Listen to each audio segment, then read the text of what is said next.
Have you ever been flying around enjoying your drone and then suddenly your video goes from crystal clear to absolute garbage? You might be suffering from IMD, or even worse, you might be the cause of it. Today, I'm going to show you an awesome tool that I've developed that's going to stop that happening. So not only can you fly around with your friends and have fun, but you're also going to get invited back, and you're not going to be the problem that causes some intermodular distortion.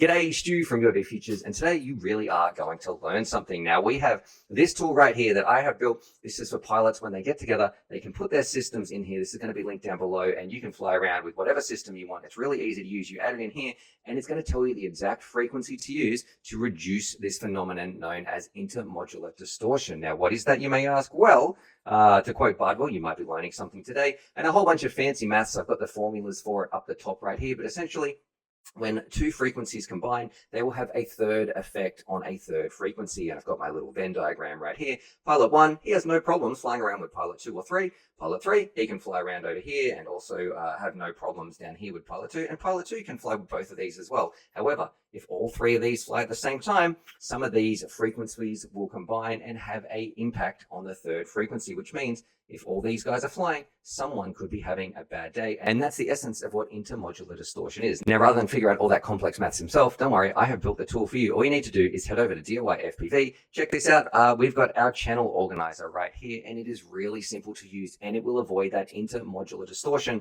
that is so critical and important to getting you back to the races and having good video. So what you do, you come in, you put your system in. So let's add a HDZERO, let's add a DJI, maybe we're going to add a Walksnail, and you'll see this is calculating the frequency and in the band where it is meant to be. And we can also add some other systems. So let's really mix it up here at a DJI 03, and you'll see some of these things switching around. Now, you might be flying around at somewhere which you say, hey, I've got a little bit less bandwidth. So we click here, you can see it's going to swap the pilots around. You can rename your pilot. You can adjust some of the settings as well. And you can go from IMD cautious, or maybe you just want to have the max separation, or maybe you're in international waters and you're flying around on the open band. Whatever it is, this tool is designed so you can come in here and you can put your names in here, export it as a PDF down the bottom right there. Maybe you need to print it out, but this is for pilots. When you get together, everybody says, hey, what are you flying? I'm flying HDZERO, I'm flying analog, and it will give you the best possible spread. So you are not the cause of IMD. You are not interfering with other people. And the more frequencies that you add, the more complex that math gets. However, this site, it is doing all that for you. It's going to be linked down below, and it is purely designed to get you flying, having a good time. You can rename some pilots on here. So here we go, the fastest pilot in the world. We've got old Stu right here.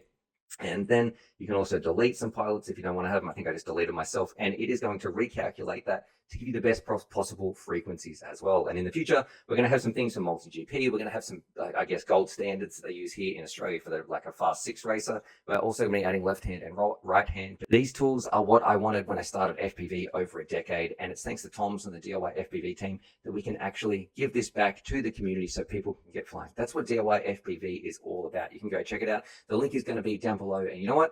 The best way to support it is to just actually go use the site. You can head over to the map as well. Like, we've got over 10,000 pilots on here, and you can send them a message. Maybe someone's in your local area that you want to go fly with. We've got some comparison tools as well, where you can have a look at different videos side by side and what each system looks at. I'm going to be adding some new things from Beta FPV here as well. You can use the catalog to compare. There is so much coming, and also we've got a pretty special builder project which we'll be releasing soon as well. But I wanted to show you today this intermodular distortion, and let me know, did you actually learn something?